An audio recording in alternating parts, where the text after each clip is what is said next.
Bismillahirrahmanirrahim. Assalamualaikum warahmatullahi wabarakatuh. Alhamdulillah wassalatu wassalamu ala Rasulillah wa ala alihi wa sahbihi wa man wala ma ba'd. Bapak dan Ibu, sahabat Namira yang semoga senantiasa dirahmati Allah Subhanahu wa taala. Alhamdulillah pada malam hari ini kita dapat berkumpul kembali dalam kajian online keberangkatan sesi 2 yang insya Allah akan disampaikan oleh Ustadz Fuad Mubarak LC. Alhamdulillah beliau sudah terhubung bersama kita dengan tema Kiat Sukses dalam Safar. Apabila ada pertanyaan seputar tema kajian, silakan dituliskan di kolom komentar Zoom. Di akhir sesi insya Allah akan kami bacakan. Dan kajian akan berlangsung 30 menit ke depan. Silakan disimak sampai dengan selesai. Siapkan hati untuk menuntut ilmu, langsung saja kepada Ustadz Fuad Mubarak LC, kepada beliau kami persilakan. Fadol Ustaz. Baik, terima kasih waktu yang diberikan. Assalamualaikum warahmatullahi wabarakatuh. Innal hamdalillah nahmaduhu wa nasta'inuhu wa nastaghfiruh wa na'udzu billahi min shururi anfusina wa sayyiati a'malina. May yahdihillahu fala mudilla lahu wa may yudlil fala hadiyalah. Asyhadu an la ilaha illallah wa asyhadu anna Muhammadan abduhu wa rasuluh. يا أيها الذين آمنوا اتقوا الله حق تقاته ولا تموتن إلا وأنتم مسلمون. يا أيها الناس اتقوا ربكم الذي خلقكم من نفس واحدة وخلق منها زوجها وبث منهما رجالا كثيرا ونساء واتقوا الله الذي تساءلون به والأرحام إن الله كان عليكم رقيبا. يا أيها الذين آمنوا اتقوا الله وقولوا قولا سديدا يصلح لكم أعمالكم ويغفر لكم ذنوبكم ومن يطع الله ورسوله فقد فاز فوزا عظيما. أما بعد فإن أصدق الحديث كتاب الله وخير الهدي هدي محمد صلى الله عليه وسلم وشر الأمور محدثاتها وكل محدثة بدعة وكل بدعة ضلالة وكل ضلالة في النار. Hadirin Bapak Ibu dan jamaah Namira yang semoga senantiasa dimuliakan Allah Subhanahu wa taala. Puji syukur mari kita panjatkan kepada Allah atas segala kenikmatan yang Allah Subhanahu wa taala senantiasa memberikannya kepada kita. Dan Bapak Ibu serta jamaah yang dirahmati Allah, nikmat Allah itu sangatlah banyak sekali. Nikmat-nikmat Allah itu berlimpah ruah. Nikmat-nikmat Allah itu tidak terhitung. Wa in ta'uddu ni'matallahi la tuhsuha. Dan jika kamu menghitung nikmat Allah, maka kamu tidak akan sanggup menghitungnya. Maka kewajiban kita adalah bersyukur kepada Allah atas segala kenikmatan yang Allah berikan kepada kita supaya kenikmatan itu bisa terjaga dan agar Allah terus menambahkan nikmatnya kepada kita. Tidak lupa salawat dan salam semoga senantiasa Allah curahkan kepada Nabi Muhammad SAW serta keluarganya, para sahabatnya, dan juga para pengikutnya hingga akhir zaman. Bapak, Ibu, dan jemaah yang dirahmati Allah, eh, tema kajian kita pada malam ini adalah tentang kiat sukses dalam safar. Dan safar adalah merupakan suatu kondisi di mana seseorang itu mengadakan perjalanan yang jauh, menempuh jarak yang jauh untuk suatu tujuan. Dan kita di dunia ini adalah seorang musafir, orang yang sedang melakukan perjalanan. Dan ini harus benar-benar kita sadari sehingga kita tidak boleh lalai dari mengingatnya.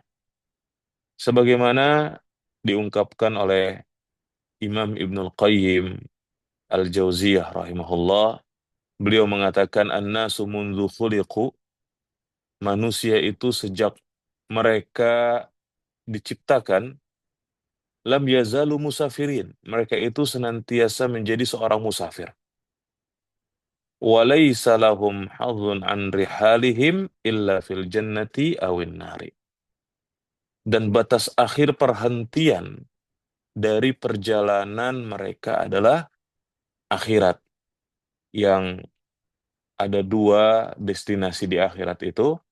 Yang pertama adalah surga, dan yang kedua adalah neraka. Maka inilah yang selalu diingatkan oleh Nabi Shallallahu Alaihi Wasallam. Kehidupan dunia ini hanya sebentar, dan hakikatnya kehidupan dunia ini adalah perjalanan. Sebagaimana Rasulullah Shallallahu Alaihi Wasallam beliau bersabda, "Mali wa mali dunya, ma ana fid dunya illa karakibin istadalla tahta syajaratin, thumma raha wa tarakaha." Apa peduliku dengan dunia ini, kata Nabi Shallallahu Alaihi Wasallam. Tidaklah aku tinggal di dunia ini melainkan seperti seorang musafir. Hakikatnya hidup di dunia ini kita adalah sebagai seorang musafir. Yang mana kita akan kembali kepada kampung halaman kita, yaitu negeri akhirat. Dan di sana hanya ada dua destinasi, yaitu surga atau neraka. Makanya Nabi SAW mengatakan, "Ma ana fid dunya illa karakibin istadhalla tahta syajaratin." Tidaklah aku tinggal di dunia ini melainkan seperti seorang musafir, kata Rasulullah, yang sedang berteduh di bawah pohon dan kemudian beristirahat. Tsumma raha wa tarakaha. Kemudian kita seorang musafir itu akan ya beristirahat dan kemudian meninggalkannya. Maka itulah hakikat daripada kehidupan dunia ini. Maka kita harus merenungkan, hadirin jamaah yang dirahmati oleh Allah Subhanahu wa taala. Ketika perjalanan pulang kampung misalnya, apakah kita bisa membawa banyak bekal? Apakah semua apa yang kita miliki di perantauan itu akan kita bawa ke kampung halaman? Maka begitu juga dengan perjalanan hidup kita di dunia ini menuju kampung akhirat. Tidak ada kekayaan dunia, tidak ada kemewahan dunia yang akan kita bawa. Sedangkan yang akan kita bawa untuk menuju kampung akhirat kita adalah amal perbuatan kita. Amal soleh yang kita kerjakan itulah yang nanti akan bermanfaat sebagai bekal kita. Dan di antara amal soleh yang disyariatkan dalam Islam adalah bersafar dalam rangka beribadah kepada Allah dengan melaksanakan haji dan juga melaksanakan ibadah umrah. Perlu kita ketahui bersama bahwa safar itu ada beberapa macam ya, jamaah yang dirahmati Allah. Seperti misalnya yang pertama, safar wajib. Menempuh perjalanan untuk menunaikan kewajiban seperti misalnya untuk berhaji. Yang pertama tentunya ya, karena haji yang wajib itu hanya sekali seumur hidup. Kalau kita sudah pernah mengerjakan haji yang pertama, maka yang kedua adalah sunnah. Atau misalnya begitu juga dengan umroh. Umroh yang pertama adalah wajib, umroh Islam. Ya, maka ini adalah safar wajib. Ketika kita memiliki kemampuan, ketika kita memiliki perbekalan, ketika kita memiliki waktu luang, maka hendaknya kita gunakan untuk bersafar dalam rangka melaksanakan ibadah haji dan umrah yang wajib. Begitu juga di antara bentuk safar yang wajib adalah kita keluar menempuh perjalanan jauh untuk menuntut ilmu. Maka ini juga salah satu merupakan safar yang wajib, ya. Yang mana menuntut ilmu itu adalah sesuatu yang wajib, di mana Rasulullah SAW bersabda, "Thalabul ilmi faridatun ala kulli muslim." Menuntut ilmu itu adalah wajib bagi setiap muslim. Kemudian bentuk safar yang kedua, macam-macam safar. Yang kedua adalah safar yang sunnah. Menempuh perjalanan yang memang dianjurkan gitu ya. Dan di antara contohnya adalah seperti yang kita katakan tadi bahwa haji dan umroh itu hanya wajib sekali seumur hidup. Maka yang keduanya adalah perjalanan yang sunnah. Ketika kita punya kemampuan baik dari sisi harta, kemudian sehat, kemudian waktu, maka hendaknya kita luangkan untuk beribadah kepada Allah, melakukan perjalanan dalam rangka beribadah kepada Allah Subhanahu wa Ta'ala. Nah, ini safar wajib dan safar sunnah ini harus kita perhatikan, Bapak Ibu. Ya, kenapa demikian? Karena ketika kita berhaji, ketika kita berumroh, maka kita mengunjungi tempat-tempat yang mulia. Di antaranya kita mengunjungi Masjidil Haram dan juga kita mengunjungi Masjid An-Nabawi. Rasulullah Shallallahu Alaihi Wasallam beliau bersabda, la tashuddur rihali illa ila thalathati masajid. Janganlah kalian bersungguh-sungguh melakukan safar dalam beribadah kecuali kepada 3 masjid, kata Rasulullah SAW. Masjidku ini, Masjid Nabawi, kemudian yang kedua adalah Masjidil Haram, dan yang ketiga adalah Masjid ya Al-Aqsa yang ada di negeri Palestina. Kemudian macam-macam safar yang ketiga adalah safar yang boleh, safar yang mubah. Bepergian untuk melakukan hal-hal yang diperbolehkan dalam agama. Seperti misalnya safar untuk berdagang, safar untuk berobat, ya, dan yang lain semacamnya. Maka ini diperbolehkan. Atau misalnya begitu juga ya kita safar dalam rangka mentadaburi alam, ya, bertafakur. Maka ini juga boleh, ya, atau kita mengajak keluarga kita untuk eh, jalan-jalan ke suatu tempat, ya, kita berekreasi ke suatu tempat, ya, mengajak keluarga kita untuk keluar kota misalnya, ya, ke tempat-tempat yang menyenangkan misalnya, ya, selama kita perhatikan hal-hal yang haram harus kita tinggalkan, yang halal boleh kita kerjakan, maka ini tentu menjadi safar yang mubah. Atau yang keempat adalah safar yang haram, ya. Safar untuk melakukan perbuatan haram misalnya. Maka ini adalah sesuatu yang harus kita jauhi. Dan yang kelima, bentuk safar itu adalah safar yang makruh, ya, seperti bepergian seorang diri, ya, atau ya seseorang yang bepergian tanpa ada yang menemani, kecuali kalau memang dia harus pergi untuk sesuatu yang penting sekali atau untuk yang darurat. Maka ini adalah bentuk-bentuk safar, ya, menurut para ulama. Safar itu sendiri, hadirin jamaah yang dimuliakan Allah Subhanahu wa taala, memiliki makna secara bahasa. Safar itu adalah wadhaha wan kasyaf. Artinya jelas dan tersingkap. Seseorang yang dia bepergian, ya, dinamakan seorang musafir. Karena seorang musafir itu bisa dikenali dari wajahnya, dari pakaiannya bahwa dia adalah seorang yang dalam perjalanan, ya. Begitu juga ya seseorang bisa mengenal tempat-tempat yang belum dia ketahui sebelumnya. Atau misalnya safar itu adalah untuk menyingkap karakteristik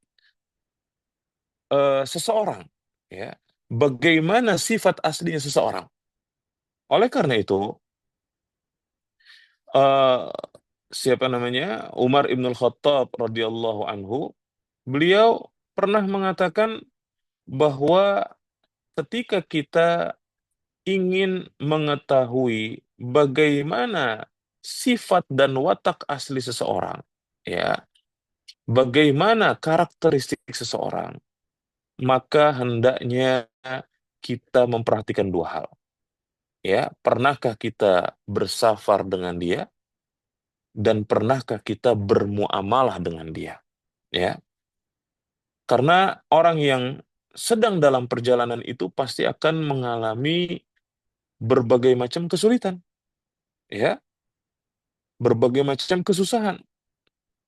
Terkadang seseorang itu tidak cocok tempat tidurnya, terkadang seseorang itu tidak cocok dengan makanannya, terkadang seseorang itu tidak cocok dengan iklim negeri yang dia datangi atau orang-orangnya misalnya.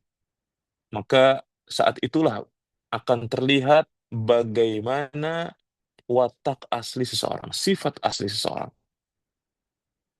Makanya disebutkan oleh para ulama dengan ungkapan as-safaru yakshifu ma'adinin nas wa yudhiru akhlaqur rijal.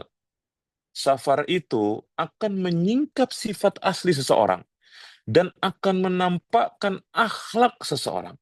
Ya, seperti misalnya yang kita katakan tadi Umar ibn Khattab radhiyallahu anhu, disebutkan karena Umar radhiyallahu anhu idza zakara rajulun syakhsan indahu qala lahu hal safarta ma'ahu hal amiltahu in qala na'am qabla dhalik wa in qala la faqala la ilma laka bihi.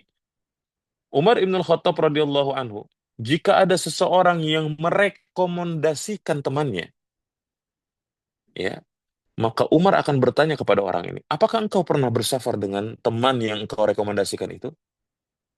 Apakah engkau telah lama bergaul dengannya? Apakah pernah terjadi muamalah dengan kamu? Misalnya muamalah maliyah, muamalah dalam urusan harta misalnya. Apakah kamu pernah melakukan muamalah dengan dia? Misalnya terjadi transaksi jual beli antara kamu dengan dia, atau pernah gak misalnya terjadi muamalah hutang piutang, ya. Teman yang kamu rekomendasikan itu pernah berutang gak sama kamu? Kalau dia pernah berutang sama kamu, dia jujur gak ya dengan hutangnya tersebut? Dia tepat waktu gak di dalam membayar hutangnya? Begitu, ya. Ketika ada seseorang yang merekomendasikan temannya kepada Umar ibn Khattab, maka Umar berkata kepada orang ini, kamu pernah safar gak sama teman kamu tadi yang kamu rekomendasiin? Kamu pernah bermuamalah gak sama dia? Kalau jawabannya iya, maka Umar akan menerima orang tersebut. Tapi kalau jawabannya tidak, oh maaf, saya cuma tahu doang, ya orang tersebut, ya saya nggak pernah safar sama dia, saya juga nggak, ya muamalah saya juga ya terbatas sama dia. Maka Umar akan berkata kepadanya, la ilma laka bihi, engkau belum tahu hakikat sebenarnya tentang orang itu. Maka ini yang dimaksud dengan safar. Dan ulama fikih mereka menyebutkan dalam kaidah fikih, ya, dalam apa namanya kamus masalah fikih, disebutkan bahwa as-safaru huwal khuruj an imarati mautinil iqamah qasidan makanan yub'adu masafati yasihu fiha qasar. Yang dimaksud dengan safar itu adalah bepergian dengan meninggalkan kampung halaman, ya, dan dengan maksud menuju suatu tempat yang jarak antara kampung halaman dengan tempat tujuannya itu membolehkan seseorang untuk mengqashar sholatnya. Ya, sekarang berapa sih eh, jarak yang kita diperbolehkan untuk mengqashar antara dua sholat? Dan tentunya sholat yang boleh diqashar itu adalah sholat yang berjumlah 4 rakaat, dan kemudian boleh dijamak, ya, antara satu sholat dengan sholat yang berikutnya. Ya, qashar itu artinya meringkas, sedangkan jamak adalah menggabungkan. Maka para ulama menyebutkan qashar itu hanya terjadi karena satu alasan, yaitu karena safar. Dan berapa jarak seseorang boleh untuk mengqashar sholatnya yang 4 rakaat menjadi dua, disebutkan 16 farsakh atau 4 burut atau sekitar 81 kilometer. Maka ketika kita keluar dari kampung halaman kita atau tempat tinggal kita, meninggalkan batas kota kita sejauh 80 kilometer, maka itu sudah terhitung safar. Ya, itu sudah terhitung safar. Kenapa? Karena jarak segitu kita boleh mengqashar sholat. Ya. Bagaimana lagi dengan kondisi kita ketika bepergian yang sangat jauh, meninggalkan negeri kita, ya, menggunakan alat transportasi seperti pesawat yang menempuh waktu sampai 9-10 jam, ya. Belum lagi kalau kita nanti grup 27 itu akan transit dulu di Dubai. Ini sangat melelahkan, ya. Tentunya di sana akan ada kesusahan-kesusahan. Maka safar ini pantaslah disebut oleh Nabi Shallallahu Alaihi Wasallam sebagai apa? Qit'atun minal azab. Nabi Shallallahu Alaihi Wasallam menyebutkan safar itu adalah bagian daripada azab. Ya, di dalam hadis Rasulullah Sallallahu Alaihi Wasallam bersabda, "As-safaru qit'atun minal azab, yamna'u ahadukum ya ta'amahu wa syarabahu wa naumahu." Safar itu adalah merupakan potongan daripada azab, bagian daripada azab. Ya, seseorang itu akan terhalang, terganggu makan, minum dan tidurnya. Ya, bisa jadi tidurnya tidak nyenyak, bisa jadi makan dan minumnya kurang sesuai dengan seleranya, gitu ya. Macam-macam ujian dalam safar itu. Secanggih apapun teknologi yang kita miliki hari ini untuk melakukan suatu perjalanan, apalagi dengan jarak yang sangat jauh, pasti Bapak Ibu, di sana kita akan menghadapi berbagai macam kesusahan. Tetapi tentunya kesusahan-kesusahan ini bisa kita lewati. Allah memberikan ujian kepada kita, Bapak Ibu, ya, adalah sebagai bentuk kasih sayang. Dan Allah Subhanahu wa taala akan terus menguji orang-orang yang beriman. Safar ini penuh dengan ujian dan itu adalah merupakan cara Allah menyayangi hamba-hambanya. Sebagaimana Rasulullah SAW bersabda, Innallaha idza ahabba qauman ibtalahum. Sesungguhnya Allah Subhanahu wa taala kalau sudah mencintai suatu kaum, maka Allah akan menguji mereka. Dan kita itu diberikan kemampuan oleh Allah Subhanahu wa taala untuk melewati ujian, ya. Kita diberikan kemampuan. Salah satunya dengan apa? Bersabar. Menghadapi ujian itu harus dengan kesabaran. Makanya ada sebuah ungkapan yang ini menurut saya adalah ungkapan yang sangat luar biasa, Bapak Ibu. Dikatakan bahwa payung itu bukanlah untuk menghentikan hujan, Bapak Ibu. Tapi dengan payung kita bisa melewati hujan. Begitu juga dengan sabar. Sabar itu bukan untuk menghentikan ujian. Tetapi dengan sabar kita bisa melewati ujian. Subhanallah. Luar biasa.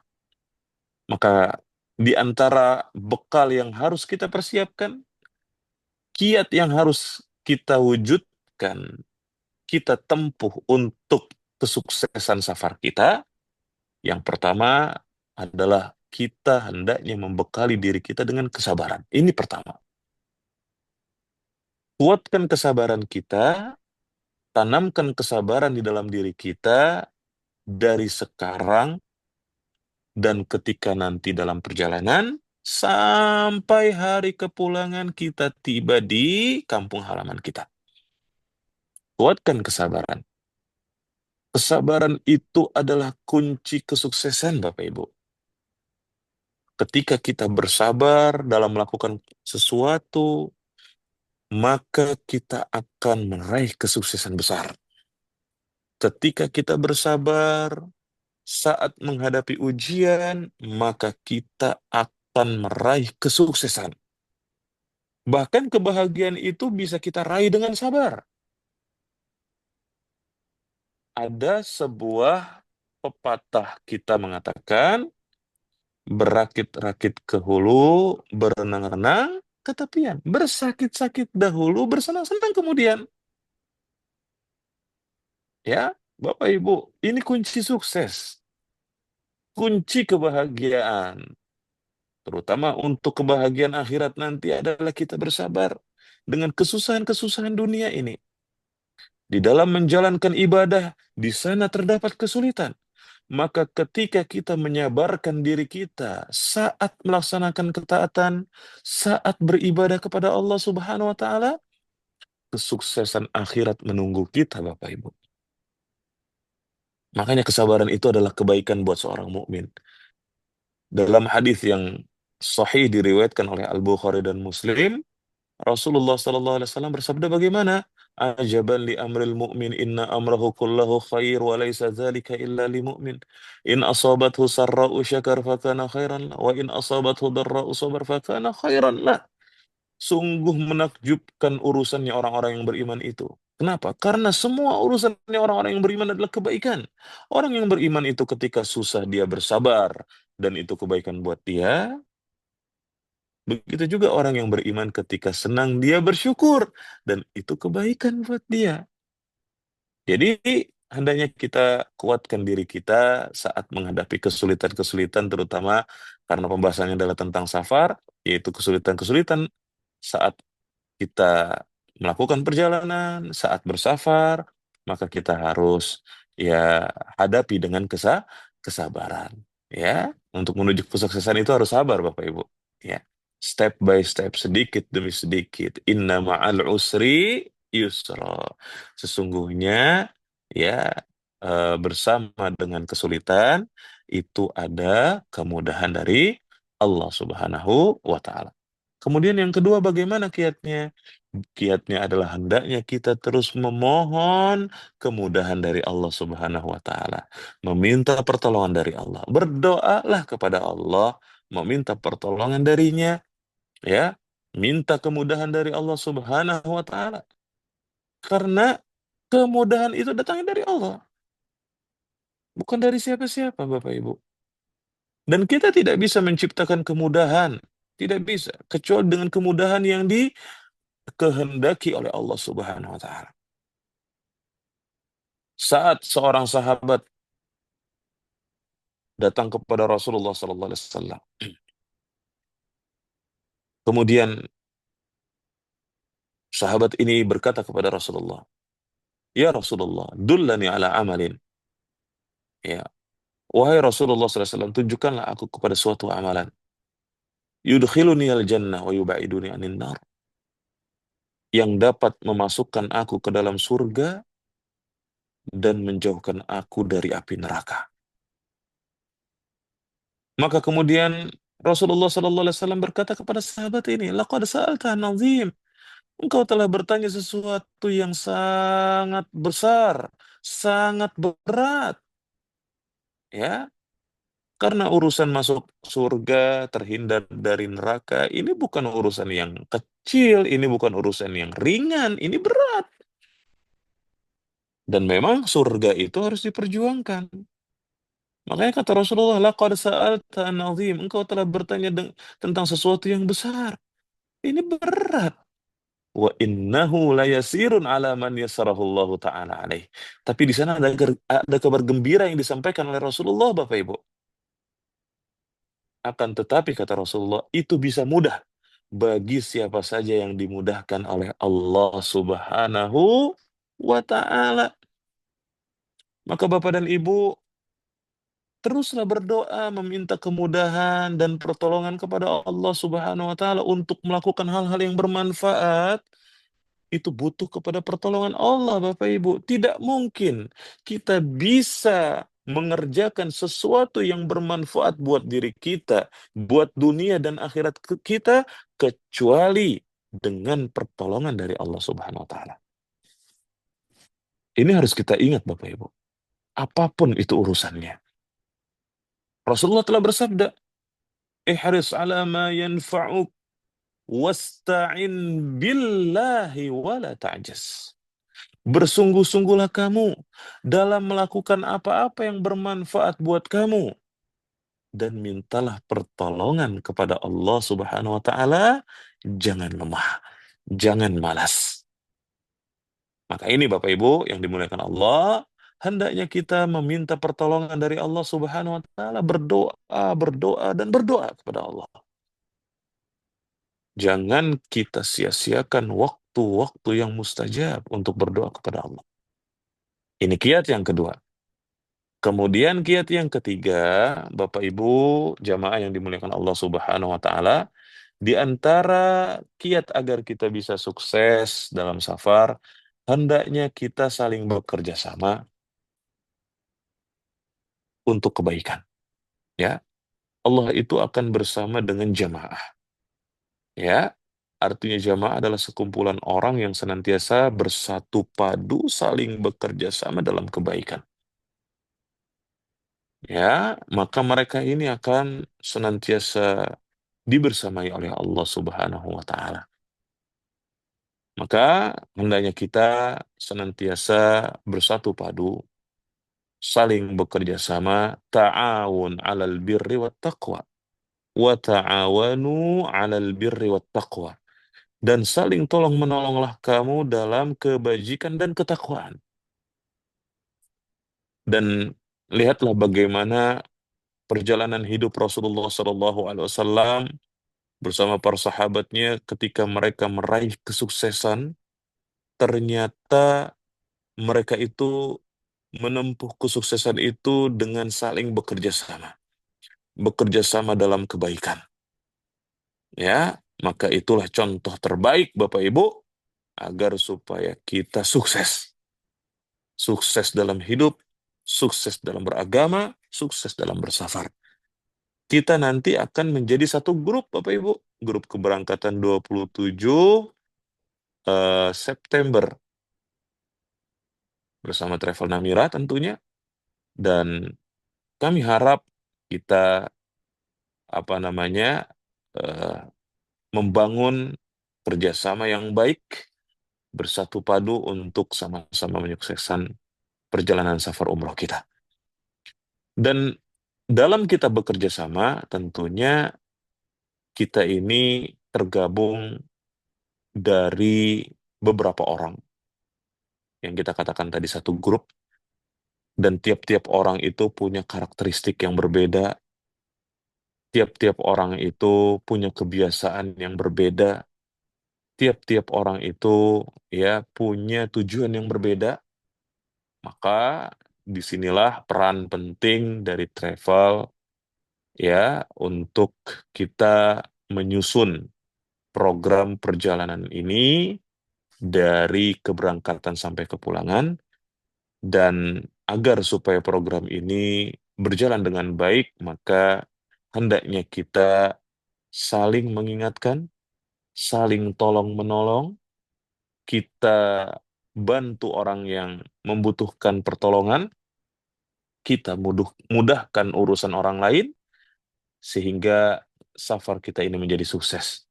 Ketika kita memudahkan urusan orang lain, Bapak Ibu, maka Allah akan mudahkan urusan kita. Wa man yassara ala mu'sirin yassarahu Allahu fid dunya wal akhirah. Barang siapa yang memudahkan orang yang kesusahan, maka Allah akan memudahkan dia di dunia dan di akhirat. Kemudian yang ketiga, ya atau yang keempat, Bapak dan Ibu, jamaah yang dimuliakan Allah, bagaimana agar kita bisa meraih kesuksesan, terutama dalam safar perjalanan umroh kita nanti, hendaknya kita serahkan urusan kita kepada Allah. Setelah semua persiapan telah kita tempuh, ya, perbekalan sudah kita siapkan, ya, mulai daripada pendaftaran, manasik, kajian, sampai nanti hari keberangkatan, ketika kita sudah tempuh itu semua, perbekalan sudah kita siapkan, maka serahkan semua urusan kita kepada Allah Subhanahu wa taala. Ya, bertawakallah kepada Allah. Ketika seorang mukmin dia bertawakal kepada Allah, maka yakinlah Allah itu akan mencukupkan urusannya. Wa may yatawakkal 'ala Allahi fahuwa hasbuh. Di surat At-Talaq ayat yang ketiga Allah mengatakan, dan barang siapa yang bertawakal kepada Allah, maka niscaya Allah akan mencukupkan urusan-urusannya. Hakikat bertawakal kepada Allah Subhanahu wa taala adalah dua. Yang pertama, hendaknya kita berusaha menempuh sebab-sebab yang syar'i untuk meraih apa yang kita inginkan, dan yang kedua, hendaknya kita bergantung kepada Allah Subhanahu wa taala. Setelah kita berusaha menyusun perjalanan ini, planning kita itu udah detail gitu ya. Maka setelah itu ya sudah, serahkan urusannya kepada Allah Subhanahu wa taala. Ya, yang penting kita sudah berusaha semaksimal mungkin untuk menyukseskan perjalanan ini. Kalaupun toh nantinya hasil yang kita dapatkan tidak sesuai, seperti apa yang kita inginkan, maka ya itulah kehendak Allah atas kita. Ya, itulah kehendak Allah untuk perjalanan kita. Yang penting kita berusaha dulu. Adapun hasilnya kita serahkan kepada Allah Subhanahu wa taala. Maka ketika kita yakin kepada Allah, berbaik sangka kepada Allah dan bertawakal kepadanya, maka hati kita itu akan tenang Bapak Ibu. Ya, hati kita akan ya penuh dengan ketentraman ketika kita berbaik sangka kepada Allah. Ketika kita serahkan hasil usaha kita kepada Allah Subhanahu wa taala. Apapun hasilnya terserah Allah. Asalkan kita berusaha sebaik mungkin dan menempuh cara-cara yang syar'i dan tidak menabrak nilai-nilai syar'i, maka kita akan tenang, ya. Maka ini yang keempat. Dan yang kelima, saya tutup kiat ini dengan poin yang kelima, yaitu hendaknya kita mewujudkan nilai-nilai ketakwaan pada diri kita, pada lingkungan kita, keluarga kita. Ya, dimanapun kita berada, bertakwalah kepada Allah. Ittaqillaha haitsuma kunta, kata Rasulullah. Bertakwalah kamu kepada Allah dimanapun kamu berada. Ya, mewujudkan nilai-nilai ketakwaan ini adalah merupakan sebab kita bisa mendapatkan kemudahan dari Allah Subhanahu wa taala. Bagaimana caranya? Hendaknya kita perhatikan syariat Allah. Apa-apa yang diperbolehkan oleh Allah harus kita perhatikan. Apa-apa yang dilarang oleh Allah harus kita perhatikan. Bagaimana dan apa saja perintah Allah kita perhatikan. Karena hakikat takwa adalah kita mengerjakan apa yang diperintahkan dan meninggalkan apa yang dilarang. Maka ketika kita semua bekerja sama dalam ketakwaan, ustadz pembimbingnya bertakwa, jamaahnya bertakwa, pengurus travelnya bertakwa, mutawifnya bertakwa, Allah akan mudahkan urusan kita, Bapak Ibu. Allah Ta'ala telah berfirman, wa may yattaqillah yaj'al lahu min amrihi yusra. Dan barang siapa yang bertakwa kepada Allah, maka niscaya Allah akan mudahkan urusannya. Maka ini Bapak Ibu beberapa kiat yang bisa kita sampaikan di kajian malam ini. Mudah-mudahan dengan kita perhatikan dan kita berusaha untuk mengamalkannya, Allah mensukseskan perjalanan umrah kita nanti. Demikian kajian untuk malam ini, mudah-mudahan bermanfaat. Kurang lebihnya mohon maaf. Waktu saya kembalikan kepada pembawa acara. Demikian. Barakallahu fikum. Syukron, jazakallah khairan Ustaz atas ilmu yang telah disampaikan, sangat bermanfaat untuk kita semuanya. Silakan Bapak dan Ibu sekalian bagi yang ingin bertanya seputar tema kajian pada malam hari ini, bisa dituliskan di kolom komentar atau diaktifkan audio visualnya. Di sini ada pertanyaan Ustaz, langsung Ustaz. Ya, Saya bacakan di kolom komentar.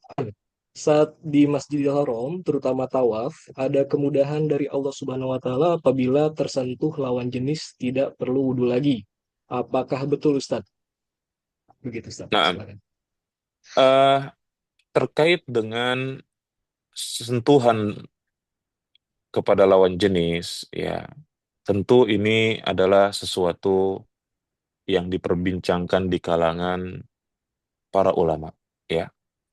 Apakah menyentuh lawan jenis itu membatalkan wudhu, ya? Dan permasalahan ini memang sering membingungkan sebagian orang. Sebagian menganggap bahwa bersentuhan dengan lawan jenis itu dapat membatalkan wudhu. Dan inilah yang dianut oleh mayoritas kaum muslimin, terutama di negeri kita ya, yang mereka mengikuti mazhab Imam Asy-Syafi'i. Perlu kita ketahui dalam masalah menyentuh wanita ini membatalkan wudhu atau tidak, sekali lagi para ulama itu berbeda pendapat. Ada yang mengatakan membatalkan wudhu secara mutlak, ada yang mengatakan bahwa tidak membatalkan wudhu secara mutlak, dan pendapat yang ketiga ada yang mengatakan menyentuh wanita membatalkan wudhu jika disertai dengan syahwat atau bersentuhan dengan lawan jenis itu dapat membatalkan wudhu jika disertai dengan syahwat, ya. Dan tentunya dasar daripada perbedaan pendapat di kalangan para ulama ini adalah firman Allah Subhanahu wa taala, "Aula mastumun nisa" di surat Al-Maidah ayat yang ke-6 tentang apa namanya? Kondisi di mana seseorang itu batal toharohnya, ya, batal wudhunya, ya, atau yang lainnya. Allah menyebutkan dengan kata-kata lamastumun nisa. Maka inilah yang diperselisihkan oleh para ulama. Apa yang dimaksud dengan lamastumun nisa? Al-lamsu, ya, dikatakan al-lamsu ini apakah itu hanya sentuhan saja atau ada makna yang lain? Ya, maka lamastumun nisa, ya, yang disebut dengan atau yang dimaksud dengan ayat tersebut dijelaskan oleh Ibnu Abbas radhiyallahu anhuma bahwa aula mastumun nisa ai huwa al-jima. Maksudnya lamastumun nisa, al-lamsu dalam ayat ini maksudnya adalah yaitu melakukan hubungan suami suami istri yang itu mewajibkan mandi gitu. Maka pendapat yang benar dalam hal ini bahwa menyentuh atau bersentuhan dengan lawan jenis itu tidaklah membatalkan membatalkan wudhu, ya, tidaklah membatalkan wudhu, ya. Maka wallahu alam, ketika kita tidak sengaja bersentuhan dengan lawan jenis saat sedang melaksanakan tawaf, itu adalah kondisi di mana kita tidak membatalkan wudhu. Wallahu alam bishawab. Demikian. Baik, silakan Bapak dan Ibu kalau mau bertanya seputar tema kajian masih ada waktu. Saya tambahkan sedikit terkait dengan Ya, masalah silakan Ustaz. tersebut. Aisyah juga pernah menuturkan, ya, dalam hadis di mana pada suatu hari Aisyah itu beliau mencari Rasulullah SAW. Dikatakan faqadtu Rasulullah SAW. Aku kehilangan Rasulullah Sallallahu Alaihi Wasallam. Ya, eh, kemudian faltamastuhu fawaqa'at yadi ala batni qadamaihi wa huwa fil masjid. Ya, dan ternyata Rasulullah SAW itu pergi dari tempat tidurnya, ya, ketika itu kemudian eh, apa namanya, aku menyentuh Rasulullah Sallallahu Alaihi Wasallam, ya, atau aku menyingkirkan tanganku dari telapak kakinya, ya, sedangkan ketika itu beliau sedang sedang sholat. Nah, maka ini menunjukkan bahwa eh, bersentuhan dengan lawan jenis, baik itu mahram atau non mahram, ya, maka itu tidaklah membatalkan wudhu, ya, karena juga eh, Aisyah pernah tidur di hadapan Rasulullah SAW, kedua kakinya itu di arah kiblat beliau, ya, maka ketika eh, Rasulullah SAW apa namanya sholat di kamarnya Aisyah tersebut atau di rumahnya Aisyah tersebut dan kemudian hendak sujud, maka Rasulullah SAW itu memegang kakinya Aisyah, memegang atau meraba dan kemudian memegang kaki Aisyah radhiyallahu anha, ya, disingkirkan lalu kemudian apa namanya beliau sujud. Ini menunjukkan bahwa bersentuhan dengan lawan jenis itu tidaklah membatalkan wudhu, apalagi suami istri. Maka ini tidaklah membatalkan wudhu. Wallahu a'lam bishawab. Demikian. Baik, silakan Bapak dan Ibu bagi yang ingin bertanya seputar tema kajian masih ada waktu beberapa menit lagi.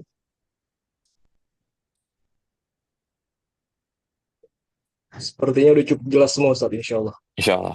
Kalau ada Baik, pertanyaan nanti bisa lanjut di grup WA atau Japri. benar sekali Ustaz. Baik, silakan Bapak Ibu kalau Silakan. nanti masih ada pertanyaan boleh disampaikan di grup WhatsApp atau japri langsung ke tim Namira ataupun dengan Ustadz juga silakan. Baik, kita cukupkan Ustadz ya. Baik, silakan. Baik. Baik, demikian kajian prakeberangkatan kali ini. Insya Allah kajian ini dapat disaksikan ulang di YouTube official Namira. Sekali lagi, jazakumullah khairan kepada Ustadz dan jamaah sekalian yang sudah menyimak hingga akhir acara. Kita tutup dengan doa kafaratul majlis. Subhanakallahumma wa Subhanakallah. bihamdika asyhadu an la ilaha illa anta astaghfiruka wa atubu ilaik. Wassalamualaikum warahmatullahi wabarakatuh. Syukron Ustaz. Waalaikumsalam warahmatullahi wabarakatuh. Barakallahu fikum.